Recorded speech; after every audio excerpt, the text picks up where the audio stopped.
Salut mec, ça y est, le Fujifilm X-T4 est enfin arrivé ce matin. Donc j'ai fait des tests vite fait, tu vois, pour voir un peu ce que ça donne.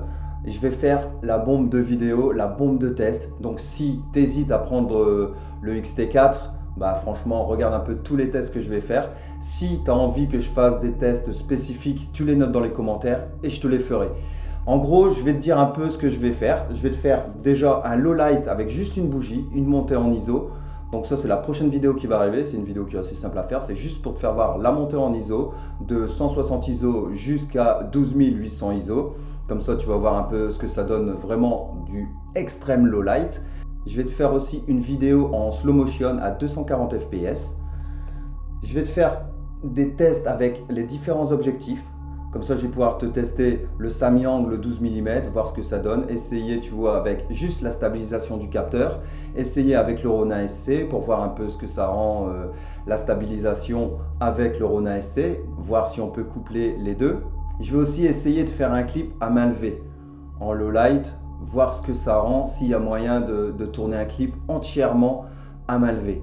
Et j'ai essayé un peu, tu vois, sur la voiture là, en stabilisation, juste en marchant. Et déjà, la stabilisation, elle a l'air de vraiment bien marcher. Le truc qui m'intéresse aussi de voir, c'est, tu vois, de filmer en mode vlog, avec l'appareil juste posé dans la main et voir ce que ça rend. Aussi bien avec un micro que je vais brancher dessus, qu'avec le micro interne, et surtout voir la stabilisation, voir s'il y a moyen de faire du vlog juste avec l'appareil comme ça. L'autofocus aussi a l'air vraiment exceptionnel. Tout à l'heure, je l'avais mis juste devant la télé et j'arrivais à capter les yeux, tu vois, des personnages sur la télé, quoi. Ça a l'air vraiment d'être exceptionnel comme truc. Bon, je suis parti aussi sur le X-T4 parce qu'il y avait le Eternal Bleach Bypass qui avait l'air d'être vraiment un style d'image qui est très très intéressant. Donc je vais essayer de faire aussi une vidéo avec juste ce profil d'image pour voir un peu ce que ça donne. Donc voilà. Moi, je suis parti sur cet appareil juste pour la stabilisation du capteur, pour l'écran orientable, parce qu'à chaque fois que je faisais mes vidéos, je ne me voyais pas, j'avais pas d'écran externe. Donc ça, c'est vraiment génial. Et aussi pour le 240 fps. Le truc, c'est que j'ai commandé le X-T4 et après, j'ai appris que le 240 fps, ils allaient le mettre dans le X-T3. Mais bon, après moi, franchement, l'écran orientable, il me le fallait absolument. Et j'ai pas envie de commencer à brancher des écrans externes et tout. Je veux vraiment un appareil avec l'écran orientable.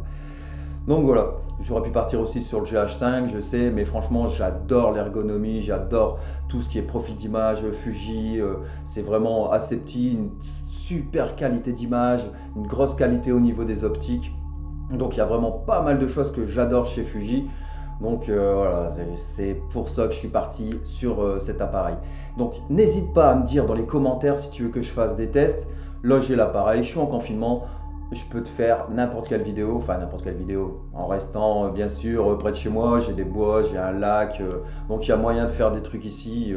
Et puis d'ici là, on sera déconfiné, donc il y aura peut-être moyen d'aller faire des tests en montagne, parce que ça restera dans les 100 km de distance, donc il y aura moyen d'aller certainement en montagne.